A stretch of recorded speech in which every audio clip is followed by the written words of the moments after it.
Hello, welcome back. Only 2 messages this time. We cast reanimation, and then we attacked Ironport. So, Ironport was the little farmland. Pretty trivial, as we kind of predicted and hoped for.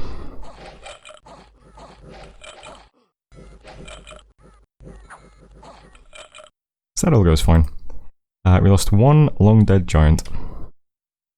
And the province is 64 income currently, with 25 unrest, so that's actually significantly better than I was hoping for. Really good. So hopefully that unrest goes down. We can see maybe this is another like 80 or 90 gold income province. That'd be really good. I was checking out our income column. This seems pretty nice for EA, right?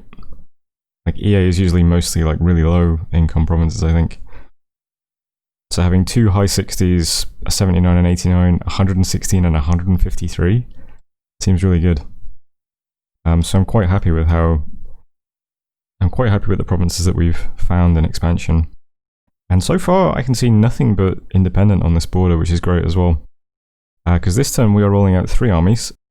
The new army that we now have rolling into Forest of Gone, I mean look at this. This is great for turn 9.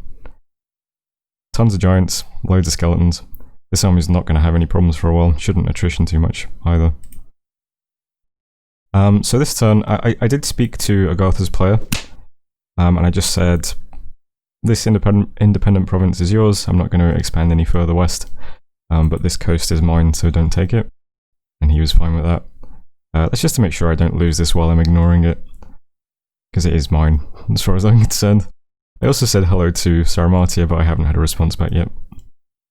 And just between you and me, viewers, I think Marvoni is the first person I'm going to attack if all goes well. Although the person playing Marvoni is literally always my neighbour, I think. It's purple. And he said he wants to be in the video because he's got some cool gimmick. So when we're rolling into Marvoni and crushing him, be on the lookout for his cool gimmick, okay guys? Famous last words. Yeah, so this turn, just more expansion, but we've got 3 armies now, so this should be quite good. This province looks pretty small. It's getting the Provet army. I did recruit some slingers last turn. I don't know if this was worth doing or not, but since I was like doubling back, I thought why not? Can recruit some slingers here. They are absolutely dreadful. 7 morale, 10 precision, with an 8 damage sling. But whatever, it's some extra damage, why not? I put them all the way back so that they don't take 1 hit and rout immediately, but maybe they'll help out. Probably they won't. But that's still going to go into Dardania. The big army that I just showed off is going to hit Forest of Gone, and that'll lock in this province, so that's ours. And then this army that just took Ironport, which lets us recruit heavy cav, by the way. I was looking if there's anything like that's worth forting specifically for units, and there's really nothing. So I started thinking, would we recruit heavy cav if we forted this? I don't know. Probably not. But they might have a use, right? But anyway. It would be nice to keep going this way, but this is a lot of heavy cavalry on the map, so I'm not too confident about attacking into it. This is a okay army, but I don't know. Heavy cavalry is a risk. So let's just head down into the Deer tribe instead. You might have noticed that these 2 armies now, they're set up a bit differently. I've got them all the way back on hold for 2 turns, while the spellcaster summons skeletons. I don't know, it might help a bit, right? It's pretty good in here because these guys don't have any ranged attacks, so... Oh, I forgot to point out, yeah, we're not doing any recruitment now, as I said. Not getting any units. I am going to get a priest. I think I'm getting the goad. My H2 priest. And the rest of my gold is being spent on our first fort. So we're getting up a giant palisades in Oak Beach. And I put the province defense up a little bit as well. The priest is just to build temples, but it's also going to be useful to have some H2s, of course. They can help blessing when my prophet isn't around. And he can also walk around building temples. I'll get a temple up in Barmy so that I can start recruiting the crystal priestesses. Because they only require a temple, and they still get a chance at magic, so that's quite good. Yeah, and that's it for this turn, just rolling out 3 armies. It feels like we're in a really good position for turn 9. So hopefully these 3 expansions go well, and then, yeah. Trying very hard not to say we could snowball from here, because it seems too on the nose, but yeah. Anyway, that was turn 9. So thanks for watching. I'll see you on turn 10. Hello, welcome back. 3 battles, 2 events. Go through them. First up, Forest of Gone. Our new gigantic army. Look at this. Do some skeletons. Get these lizards. One thing I have noticed is that my Jody Huskarls and my warriors don't actually throw their javelins. And I'm not sure why, because they're scripted on Hold and Fire. Which is a bit weird. So that was Forest of Gun. Lost some skeletons, and one of the big skeletons, but that went fine. Next up, Dardania. Had the slingers with this army. I don't think they really do much. We'll probably move them away from my prophet as well. Yeah, none of these guys throw their javelins. Has it been like that for the whole game, and I just haven't noticed?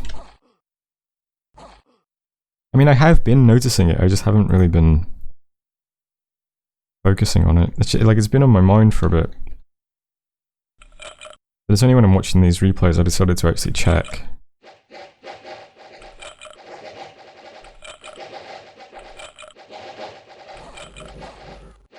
A bit weird. We're in a mixed squad, but it doesn't usually matter. In all my other games I've had mixed squads of units with and without javelins. That went fine as well. And they still throw them. And I'm pretty sure in my test games they were throwing them as well, so I don't know what's changed. But then we got 2 events. In Ironport, some Unrest, and in Algold we got 5 water gems. That's quite nice. Yeah. So that all went well. We're expanding well. We can still see like nothing but independent provinces over here. And we can see independence between us and Marverni on this side. Lots of heavy cav, unfortunately. This has heavy cavalry and light cavalry. This one has heavy cavalry and light cavalry. And this one has heavy cavalry. That's a bit awkward. Other than that, yeah, provinces we just took, all pretty nice. This one's a 95 income province. Again, great. Doesn't let us recruit anything interesting though. Over here, Forest of Gun, 61 income. Get some lizard shamans out. They might be quite useful. Always good communion slaves, especially when you've got a regen bless. And Dardania, 20 income, but they can't all be winners. Let's just recruit mundane crap. So this army in Dardania, I've changed the script slightly. I put the guys with javelins in a squad with just the slingers. And they can just be on hold and fire. These guys can just be on hold and attack now. Maybe that'll get them to throw their javelins? I don't know. A bit odd. But yeah, I'm going to just continue trying to expand in this direction now. This province is ours if we get all the provinces around it, so try and hit Cradle. Looks like a very small farm province. And Shade Forest, another forest province. It should all go well. These 2 armies are my biggest, so, and these 2 provinces we're attacking are the smallest. That's not too bad. Over here it's just Hoplites and Ekdromos, which are similar to Hoplites, I think. So they'll be getting these guys. And as long as we don't bump anyone, I mean, these should be pretty easy to take as well, so we're expanding very well now. Turn 10. We've got this Palisades going up, done in 3 months. I've started a second Palisades in the province that has the gold mine. So that'll be up in 4 months. I can see that Agartha has bought Rexor's Barbarians here. It would suck if he moved into this to fuck me over for building a fort. Some people do that. They will attack you if they see you building a fort, just because it's a big gold hit. But I can't do anything about it. I can't really move anything here to defend, and the province defense is not very good. So that's that. And down here I can see Femoria now. So Femoria have a lot of, not a lot, but they've got cap-only sacreds that are glamoured, right? So I don't think I'd be able to see those on the map if they were here. So hopefully they don't attack into Cradle. Although if they do, this is, well, not a great army, I suppose. It might be sufficient to beat some what are they called? They're not Fomorian, they're not Nemedian. Might be enough to meet some Nemedian warriors. Recruitment in Nifl, I've got enough gold now that I can actually continue getting mages, so that's good. If we keep expanding well and keep taking nice high gold provinces, we might be able to keep getting gauges and now also some more units each turn as well. Be quite good. Since we are a misfortune nation, or we do have misfortune skills, I really do want to get the province events up in the provinces where I have the forts going up, or at least recruitment. I was going to try and do some recruitment each turn in these provinces, but it's a farmland and these guys are very high resource costs, so we can't really do it. So I am a bit worried about like random events taking these provinces from us while we're building forts, so hopefully that doesn't happen. And that's it for this turn though. The priest recruit is moving to Barmy, as I said, to build a temple. This one mage is still doing research. We're still nowhere near alteration 1. It's gonna take, where is it, 2 turns? Yeah, but expansion is still going very well. We'll be able to pull all of our units up and hit this throne. There's another throne here we might be able to see. And Marvoni's still a pretty soft target, quite near us. So, yeah, everything going well. End turn though. So that was turn 10. Thanks for watching. I'll see you on turn 11. Hello, welcome back. 4 battles this turn, thanks to an exciting development in Shade Forest. Firstly, the throne was claimed. The Throne of Life was claimed by Agartha. I'll look at that in a moment. Battles, we had scroll point. I'll watch this briefly just because I wanted to see if my Goody Huskarls would throw their javelins if they were in a ranged only squad. And they do. So I'm not sure why they're not throwing them in mixed squads anymore, because they should be. A bit strange. Also a battle in Cradle of Life, which also goes fine, no losses. We spied a battle in Shade Forest. This was for Moria. No intermediate Morias, but he's a lot of Furbolgs. This looks like his starting army, because his prophet is with it as well. And we know that he declared a prophet on turn 1. See his bless at the moment, it's just reinvigoration plus 2. I imagine there'll be more to it than that. So the Furbolg roll over these militia, light infantry and archers pretty easily. Not too bad. And then he bumps into my largest army. So we clearly outclass him, but we do have a lot of skeletons. And here's his prophet. So he does that a lot.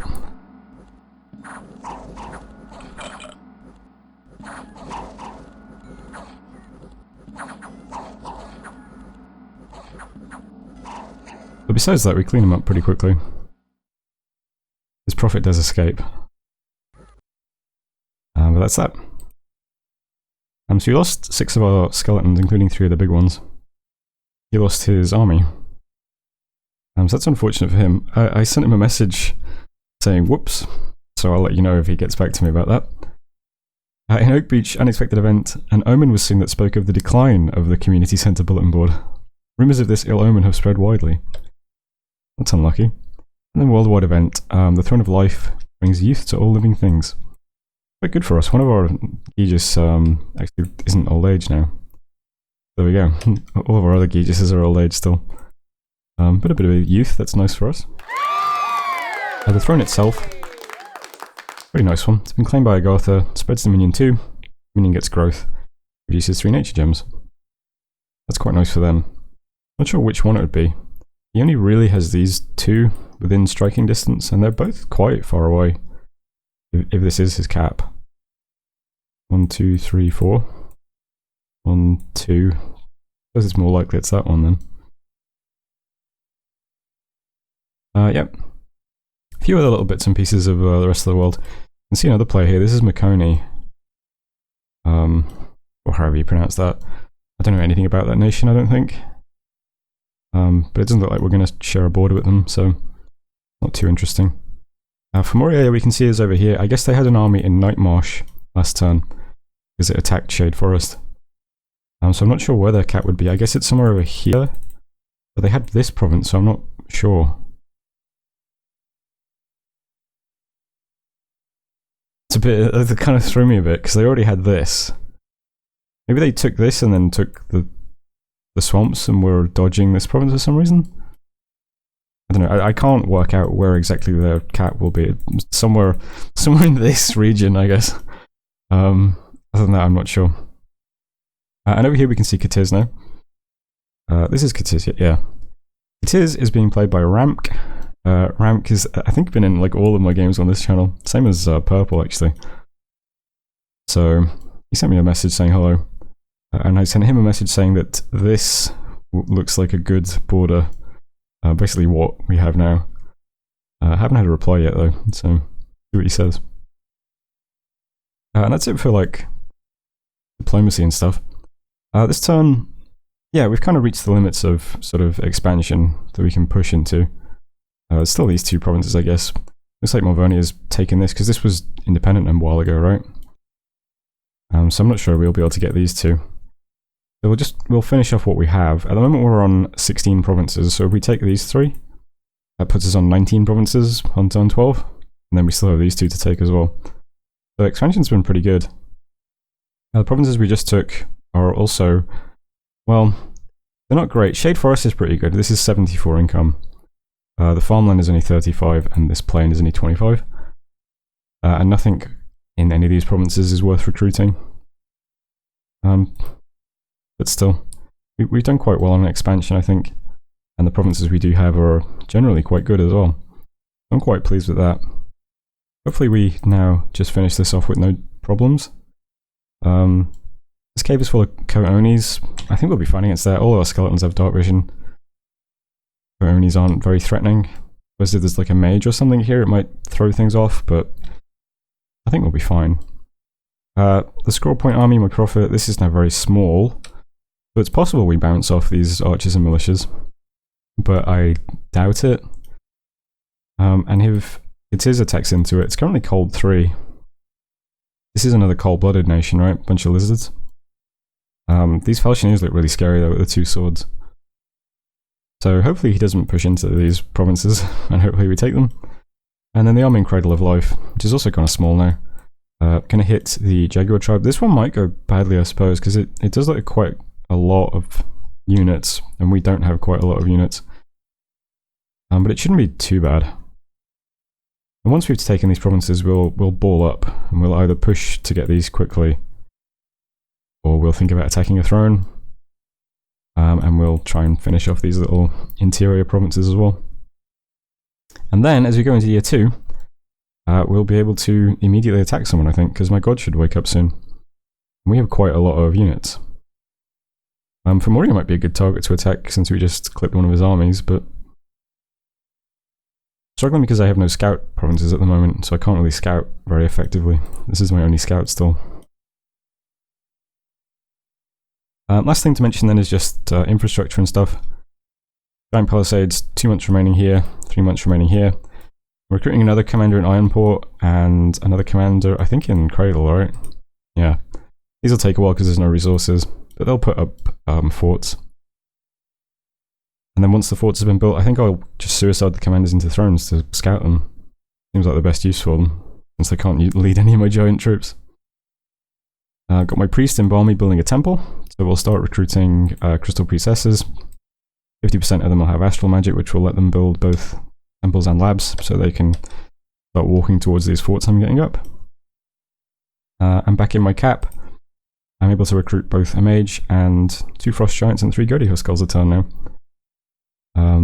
That's even with putting up a temple this turn. So we're pretty rich, only spending 202 gold a turn at the moment, and we've got 1300 income. That's all quite nice. So far, as for like turn 11, we're in a pretty strong position, and hopefully things continue. I don't think there's anything else to mention, is there? Research is, we're going to hit Alteration 1 this turn. I'll just do Evo 1, and then I'll pick a target, I suppose. So that was turn 11. Thanks for watching, and I'll see you on turn 12.